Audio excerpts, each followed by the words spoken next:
welcome everyone to the All About Nothing podcast, kind of daily show. I am Barrett Gruber, host of the All About Nothing podcast. You can find me across all social media at Barrett Gruber. With me is Brock, who is the coordinator of the Soda City Comic Con here in Columbia, South Carolina, coming up August 22nd and 23rd here at the Columbia Metropolitan Convention Center. So we are less than a week away. Tickets available. Any VIP passes still left for this event? Yeah.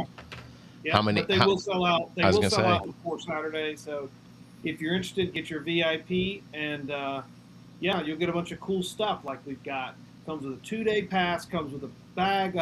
Next Monday when we go live, or maybe we go live between then, I'll have one kind of assembled, and I'll be able to pull out and show everybody what's included. There we go. It's strong. The game is strong. Brock, of course, still single and available. There. Absolutely. There. I guess just real quick, if you want to participate in the show, you can chat with us on YouTube, Twitch, or, Facebook failed. I don't know what happened with Facebook, but Facebook failed. So can't do it on Facebook. You can find links at the top of our webpage, theallaboutnothing.com.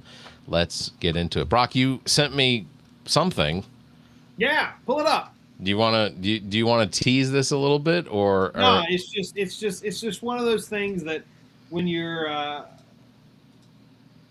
doom scrolling and you're just killing a little bit of time because you're singing a man about a horse, and you just happen to come across a video that you just think that you know what, I think my Facebook friends should see this, and so you send it out to them. And I wanted I wanted you to see it, and I wanted the viewers to see it, because I think the reaction is just the whole video just works, and it's about 15 seconds. Let's go. Okay, let's go. Everybody was kung fu fighting. Watch the landing. Bam! Stuck it. Watch this. I saw this and I'm like, I had to watch it twice. Yeah, let it go again. Watch it. Watch it spins. The air lands. Oh, he lands on the 3-point. Takes the play. Just throws it. Olympic level. That is a beast. That was decathlon type athleticism. I mean, does the double drop kick, spins midair, catches himself in the 3-point stance, grabs the bike, and throws it like a shot put, and got great distance. And I know you're going to say this is AI. I don't think so. I think that guy's a beast. I am probably the last person to determine whether or not something is AI. I don't think so. I don't have it in me. I just saw that and I'm like, that is quality. And I sent it to Steve, and his response was, damn. There's just nothing else to say to it. You're just like, holy cow. And it still would have been awesome if he had just drop kicked it. Yeah. But I mean, to do the spin halfway through, land the 3-point, take the bike, and just throw it like that. And I mean, that bike must have been 18 feet up in the air, and he probably threw it 30 feet. I mean, that is not a guy to scuffle with. No. I'm good, dude. You know. No, if I catch enough vertical to go horizontal to plant somebody in the face and in the chest. Yeah. To take them off their bike. That guy's flying backwards like this. Yeah. He's like, oh. But to be the guy doing the kick, I have to assume that I would not recover enough to be able to pick up a bike and throw it up a hill. It's just not in me. He chucked it, and I was just like, you know what? Let's start the show off with that, because that's the way to start it off with a bang. That's fair. You're preparing, I guess. Zach and I are going to be bringing back the What the Pod Was That here in the fall, after the November elections. Released from prison? He is, in fact. He will be with me next week at the Soda City Comic Con. Fuck, I think I like saying coastal a lot, and Wilmington is amazing as far as a city to go visit. So am I going to be relieved? Am I going to be sent to purgatory? No. He's going to come back and do shows with me, because his schedule has worked out. So he is going to be coming back to do regular episode releases. So the kind of Daily Show, no, you are here and good to go. The South Carolina special Republican primary election was yesterday. We have the results. You survived. I did survive. I did the roving for it. It was a unique experience. I think that I can honestly say that I like it better than clerking because I don't have to do any interacting. Truly, I don't have to do any interacting with voters, which is nice and good for them too, because I'm a lot to deal with. But yeah, no, it was great. I drove a lot of miles. My territory was, I had 9 different precincts and they were very spread out. So I'll just say I did a significant number of miles on the car yesterday. A whole tank of gas was spent doing all the driving I did. Are you a special employee or contract employee for like Lexington County Election Office? Or... Yep, under the Election Commission for Lexington County. Okay.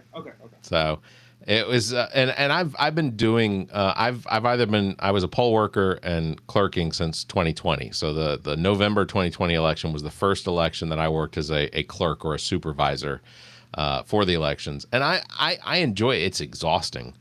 I mean, you're talking a day that starts at 5 a.m. potentially. If you get to your precinct early enough and you start setting up to make sure everything's going to work and taking care of everything's online, ready to go for 7 o'clock poll opening, it is an exhausting day. It lasts. You're not leaving your precinct any earlier than 8 o'clock to go back to an office where you then have to check in all of the paperwork. You have to check in all of the devices and everything. And then that's when the counting officially gets loaded into the system that gets reported to the state.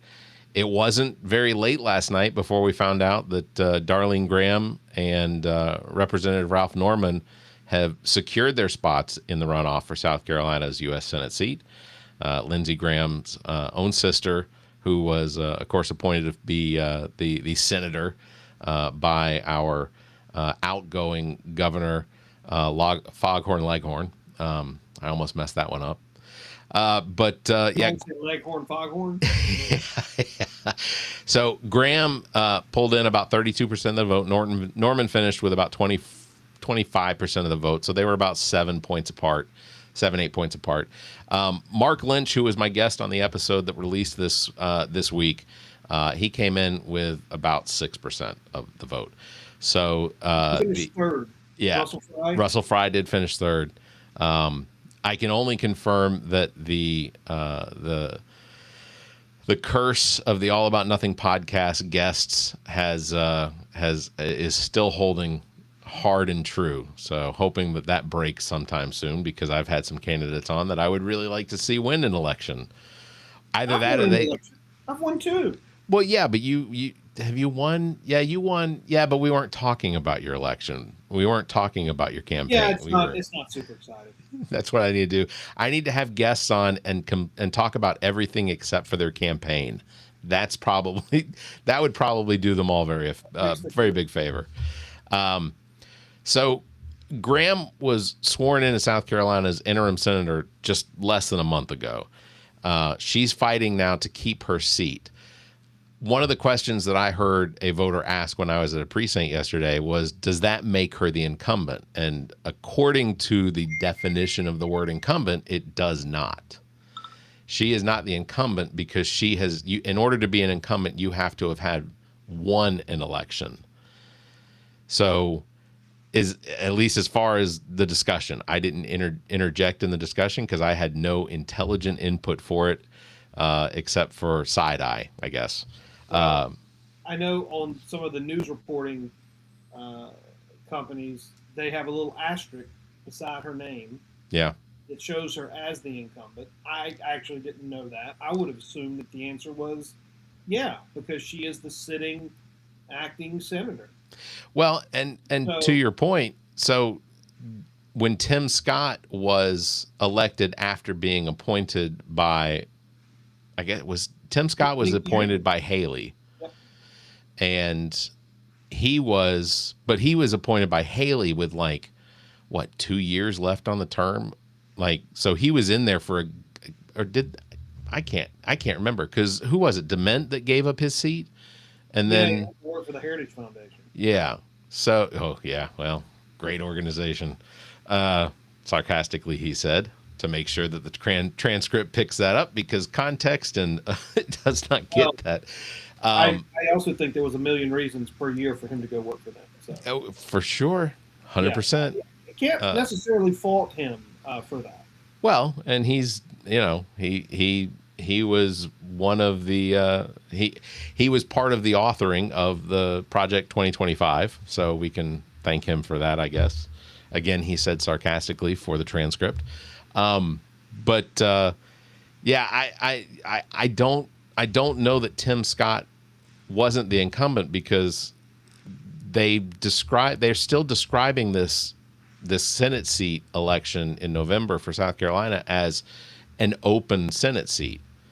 So I guess I'm not exactly sure. I just always assumed in order to be an incumbent, you had to have won an election that you are now defending. And that was, I don't know. I guess we'll see.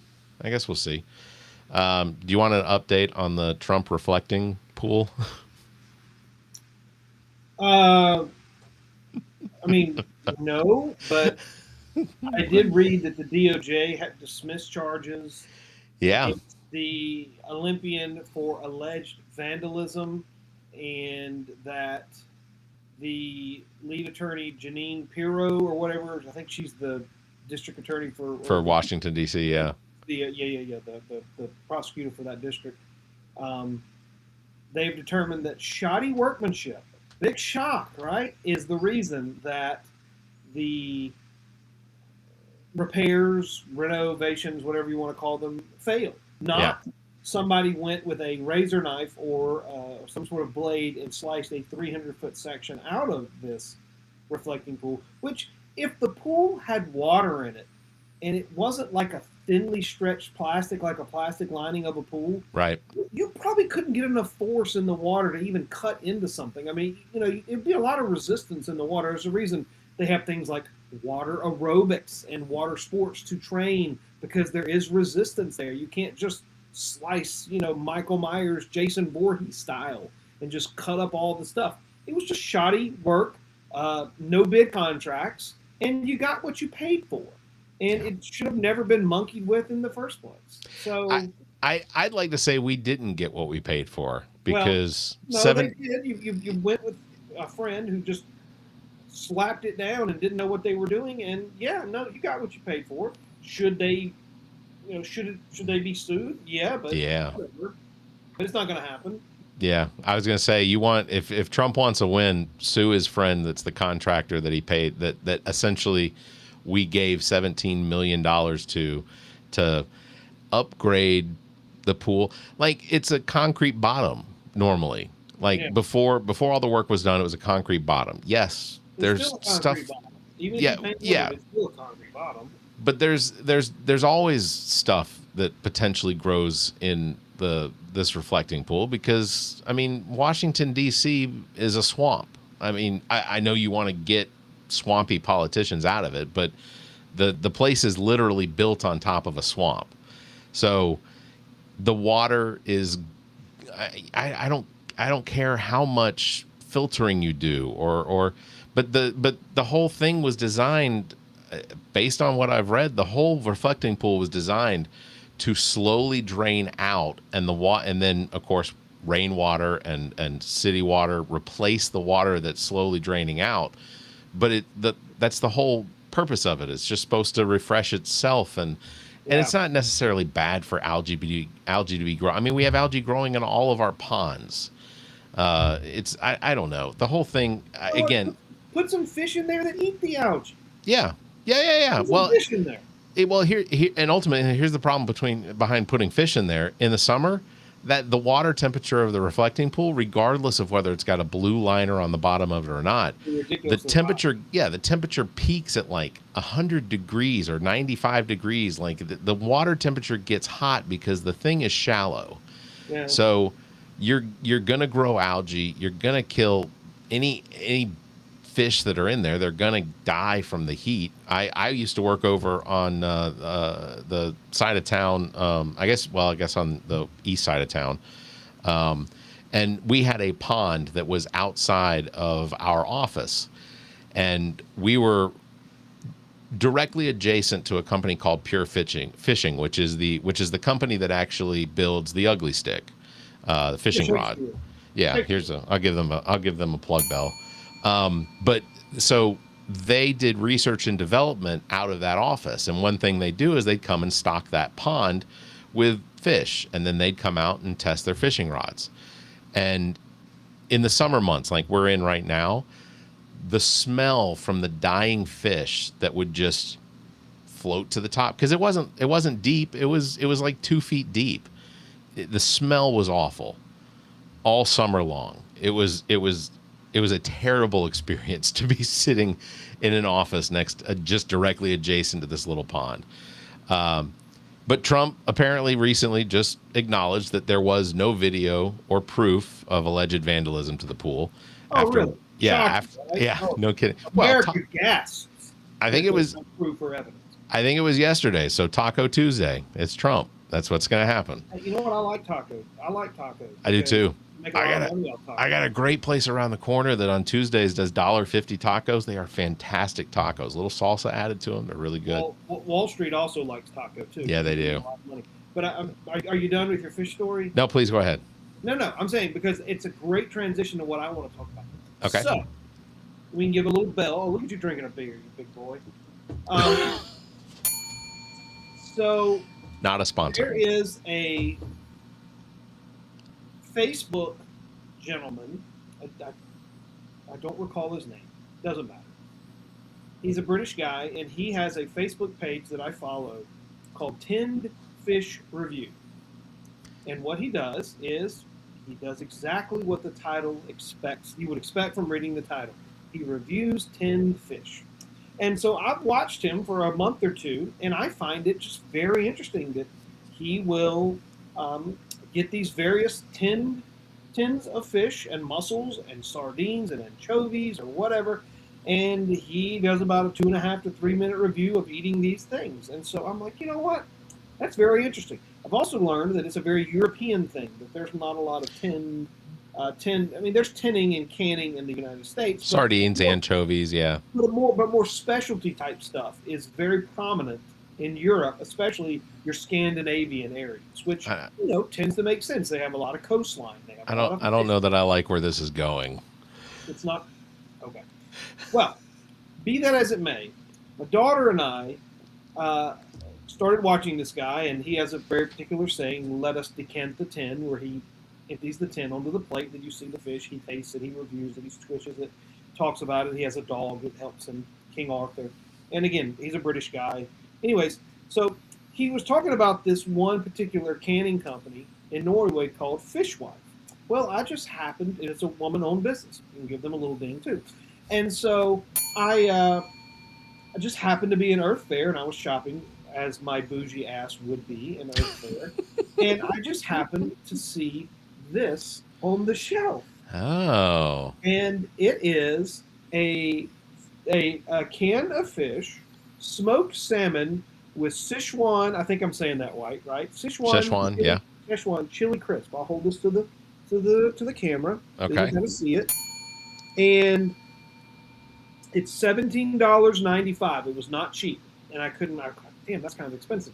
But then I realized, responsibly raised in Norway. Okay, so they say fish can't fly. Yes, they can, and no pun intended on the can either. So lovely box art. So we took this out, and I like salmon, and she likes salmon, and I said, you know what, we're going to try this one. And we had another one, tuna, albacore tuna. It wasn't that good. It was like $7.95, so it wasn't that good. But this one was $18. And so again, lovely box art. Says, what does it say? World's tastiest tin fish. Okay, so you got all this cool box art here. So as the viewers can see, the box is empty because we opened it and decanted the tin, and then we tried it, and I shit you not, it was unbelievably delicious, fantastic. if I'd have had 4 tins, I'd have eaten $80 worth of salmon right then and there. So good. I mean, it's clearly a special treat. Sure. You know, because you're only getting 3.2 ounces. There was like 3 chunks of salmon, but the salmon was smoky and they had a little sweet heat attached to it with the chili flakes or whatever. It's like chili crisp, I think it said. Yeah, chili crisp. The sauce, and the people that know me know that I love a good sauce. I mean, you kind of have to like sauce if you're raised in the South. Hey, when sauce, different versions of barbecue sauce, vinegar is the best. We're not having this discussion. Moving on from that, honey mustard. You know, some people like Alabama white sauce. I do not. Branch versus blue cheese. I mean, again, lots of different sauces. Balsamic on tomatoes and mozzarella, whatever. So the sauce was, I mean, it's a 10 out of 10. It was unbelievably delicious. And that was something we did over the weekend that was very exciting. Again, Fishwife, smoked salmon with Sichuan chili crisp, fantastic 10. If you like tinned fish, try that one. Worth every penny. Wouldn't recommend eating a lot of them or you'll go broke, but it was fantastic treat. Well, do you want me to tell you where I thought you were going with that? I was actually going to ask you, where did you think I was going? Because I'm sitting here looking at this box and I'm like, we're going to talk about this can of fish. Well, I know that at one point we discussed that there was a hole in the schedule for the upcoming Soda City Comic Con on stage. Yeah. And I thought, a hole in the stage. There's a hole in the schedule. Yeah, there's a hole in the schedule. There's a hole. Yeah. Okay. So yeah. I thought that you were potentially acne holes and put it on the stage. They're like, don't step in the hole. Speaking of which, Wile E. Coyote versus Acme, that movie looks like it's going to be fun. No, I thought that you were going to potentially suggest for an hour or potentially for a segment in that hole, potentially having Zach and I try canned meats on stage.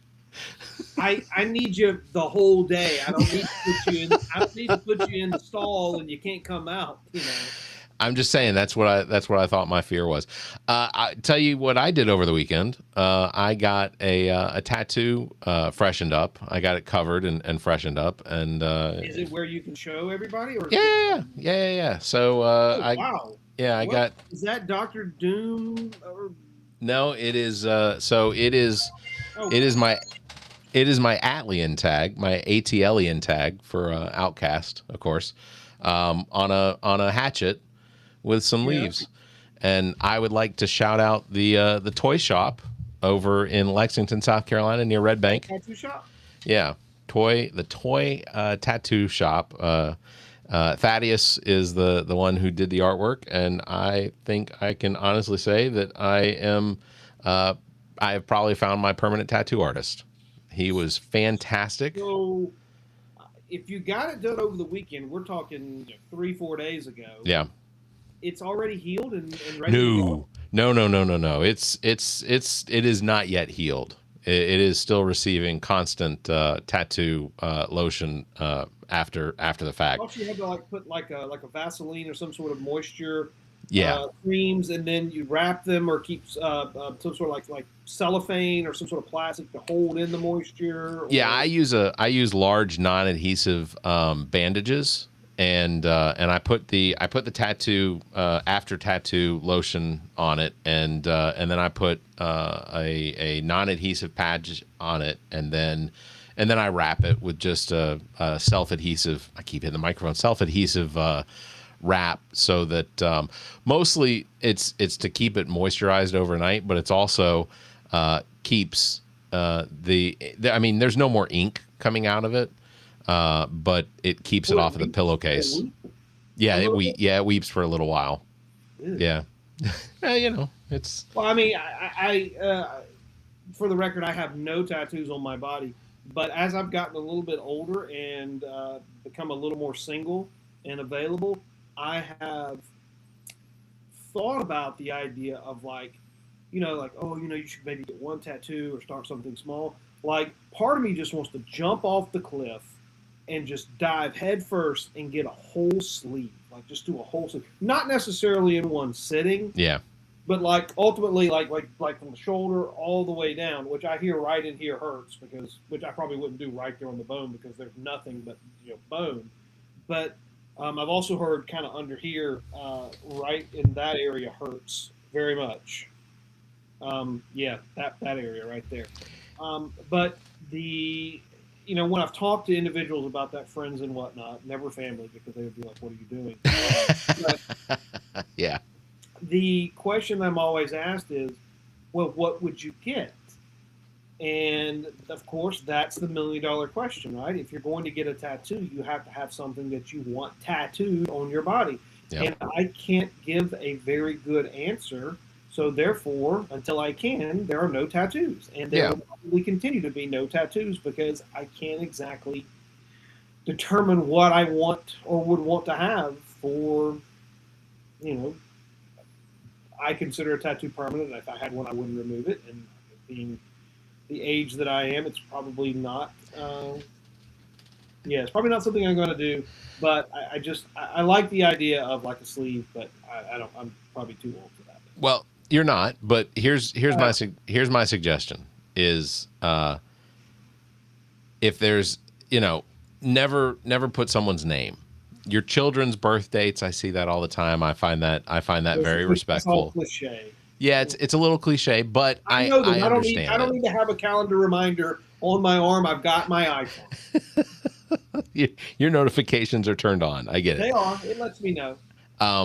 But like for mine, I'm from Atlanta. I'm a huge Outkast fan. I'm a fan of the Atlanta Falcons. Like I grew up in Atlanta in the '90s when Outkast was coming about. So for me, having some sort of representation on my body, this was and a hatchet because I'm a Braves fan, and so I know there's the tomahawk, but it's copyright infringement, I guess. But I like it, and they say that when you get a tattoo, it always happens in threes. You almost all, like everyone always says, you get 3 tattoos. You wind up getting 3 tattoos. So I've gotten this is now my 3rd. And no, the back of my above my butt crack is not there is no tattoo there. I had gotten a cross on my. No tramp stamp. Yeah, no tramp stamp here. But I've actually already started working on the idea for the 4th tattoo. But but that begs the question: if you jump off the diving board and land on 4, does that put you ultimately capping out at 6 since they come in 3? So so once you start a new cycle, you got to go full circle. Yes, yeah, and I plan on doing it. And like I said, I think with Thad over at the toy shop, toy ink shop in Red Bank, I think he is a fantastic artist, and I will say, Brock, if you ever do decide to get a tattoo, and you leave the artwork design up to the artist, let them be the artist. Your body is their canvas. Let them just work until they consider their work done, because things like this are what will turn out. As far I love what he did.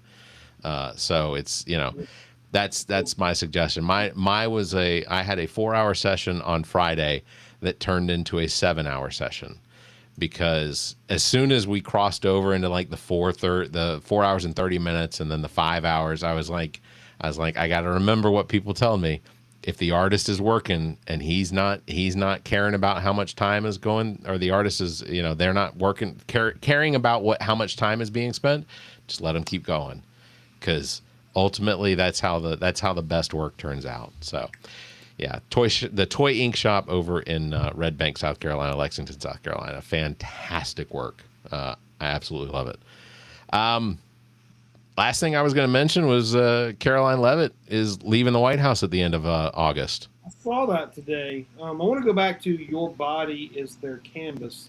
That just screamed like Red Dragon, Hannibal Lecter type vibes, and I'm just like, I don't know about that. Yeah, I did see that came across the newswire today that she was leaving. I guess she met her quota of lies to tell on behalf of the She surpassed because we had Spencer in the first term, and then there was somebody else who served as his press secretary, and then the woman that is now the governor of Arkansas, I think she wound up being Sanders. And I think she served out the rest of the time. So during his first term, he had 3. Now, Spencer, if I'm saying his name right, Sean Spencer, wasn't it? Sean's, or was it Spicer? Spicer, that's what it was. Yeah, Melissa McCarthy did a great impersonation on SNL, riding that podium around. Oh, that was so fun.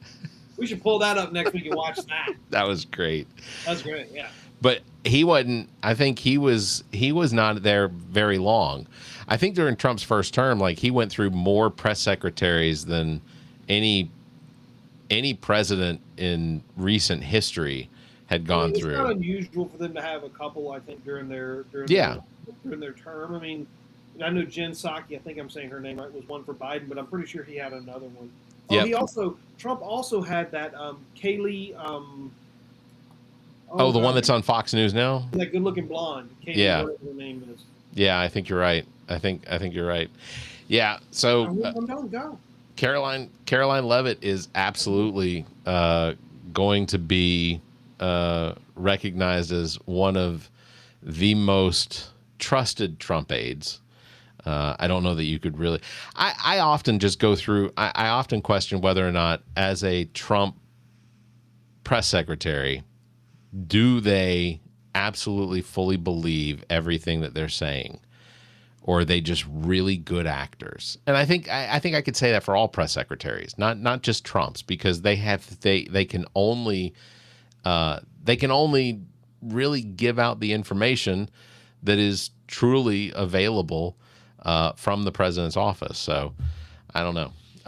Leavitt said she cannot be the best mom of her 2 young children, the mom that they deserve, while devoting the constant time, energy, attention required to being the White House press secretary. So she was there for just over 18 months, and hers is now the second longest tenure of any Trump press secretary, behind only Sarah Huckabee Sanders, who held the job for nearly 2 years in Trump's first term. So then turned it into a governorship. A governorship, gubernatorialship. You can't ask for better press coverage than being the press secretary, which basically you get to address the country. These aren't apparently going to work today. You get to address the country on a daily basis. Yeah. I mean, how can you not be well known? Transitioning to last one, Trump hides in a catering truck to get onto a secret flight out of Turkey last month. So news broke this week that Trump last month was whisked out of Turkey on a very secret military aircraft in an elaborate plot to keep his location secret amid security fears tied to the Iran war. This was first reported by the Washington Post.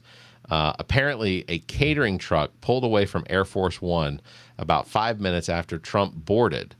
So there is video evidence of Trump climbing into this catering truck and then being driven away. Apparently, he was not the only one that was in this catering truck. His assistant, who they now, the woman that he has with him 24 hours a day, who apparently, it's being reported, has some sort of a zapper or something. She has to stand close to him during press conferences and things, and when he starts to fall asleep, apparently she is zapping him back awake. It's an interesting little tidbit of information. He is 80. Well, he is 80, and he is sundowning. So, yeah, his brain is literally deteriorating in front of us.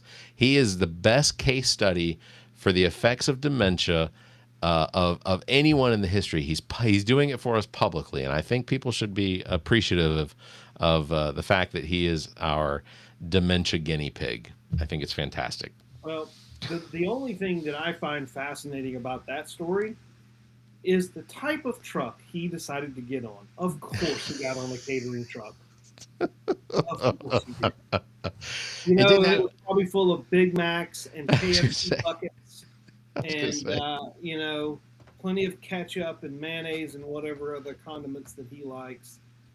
Reminds me when he invited the Clemson football national championship team Oh to a yeah. smorgasbord in the White House dinner, and it was Big Macs and quarter pounders and McChickens or something. Yeah. So one of and I'll say this real quick before we get off, but one of the greatest things that I learned about that Clemson championship McDonald's dinner at the White House was, and of course we live here in South Carolina, so chances are you know somebody who knows somebody that was at that dinner, or you know there's a 6 degree of separation potentially.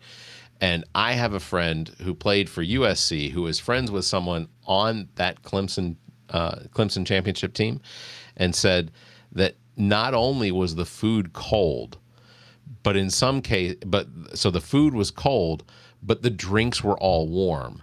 The staged photo of Trump standing in front of all of the food, apparently most of that was it had been delivered hours before Clemson was received by the White House to actually eat. So Clemson football players from the championship team that year that ate dinner at the White House with the president ate cold McDonald's, which sounds disgusting. Well, I'll say this. I am a fan of cold food. I will take leftovers and stick them in the refrigerator the night before and then eat them for breakfast the next morning, just right out of the fridge cold. Now, of course, that's like really cold and, you know, not been sitting out for hours upon hours contracting who knows what. But if I were to reach into my refrigerator and pull out a quarter pounder from the night before and eat it the next morning cold, it would probably be it would pass the test for me. That wouldn't faze me. Sure. What the more concerning part of your story would be the warm drink. Now that would be disgusting. They probably were watered down and warm. That's like going to Europe and drinking a room temperature or warm beer. It just sounds disgusting in every sense of the word. So eating a cold burger, not a problem. It's McDonald's.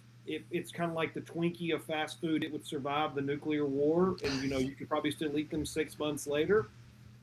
Wouldn't kill you. Might not be the most nutritious, but certainly wouldn't kill you. Food doesn't bother me so much. Disappointing if they had fries, because hot McDonald's fries right out of the vat. I mean, I don't really know if you could beat them. I mean, they're pretty damn good. They're good hot, yeah. But cold Cold McDonald's fries would be very disappointing. Very disappointing. I don't even like microwaving McDonald's fries. I don't Oh, no, think if, they if pass you the were microwave overheating, you test. got to go air fry. Sure, absolutely. Yeah, but they're Absolutely. good. Right, fresh out the hopper into the little carton. Yeah, they're fantastic. Some of the best fries out there. Cold fries, awful. Yeah. Know? So and ultimately, I'll be honest, I don't know actually like what level of heat or cold McDonald's improves or gets worse because it's McDonald's. But you know, it's okay. They're not a sponsor either. But you know, it's not. I think most people would argue that it's not even really food. There are people that have stored a McDonald's hamburger for like 10 years, and it looks exactly. It's not molded. Doesn't grow any mold. Exactly. Yeah, I've seen those. So I'd have to argue that at least from a chemical standpoint, I don't know that you could argue that it's actually food. Is it substance? Yeah, I'll give you that. It'll fill your stomach, but is it, you know, something nutritious? I would argue that it isn't, and I will continue to give my daughters McDonald's on a Sunday every time. So you know what, Barrett? Sometimes it's just better to have them eat than not. that is correct. Well, on that, we will wrap it up. Big thanks to everybody for watching. Thanks for listening. Don't forget you can follow me at Barrett Gruber across all social media. Check out SodaCityComicCon.com for tickets to the upcoming August 22nd and 23rd Soda City Comic Con here in Columbia, South Carolina at the Columbia Metropolitan Convention Center. Lots of guests that you're absolutely going to want to check out. The whole schedule for the panels is out there, so you can check that out. You can take pictures there. You have all the information is available there at SodaCityComicCon.com. Brock will be there running around, ignoring me probably But No. hey, is the last question? I guess I'll ask real quick before we wrap it up. Is the 501st going to be there this week? Next week? Yeah, but don't call them the 500 first. Call them the 501st. The 501st. Sorry, Yeah. 501st. I know. They shoot at me they'll be the there. whole week. Yeah, they'll be there. All right. Sounds great. It's going to be an awesome event. SodaCityComicCon.com for tickets. VIP tickets still available, so do that now. All right. If you can, give us a 5-star review, leave us a comment. Until next time, you all stay safe, be kind, and keep your hands to yourself.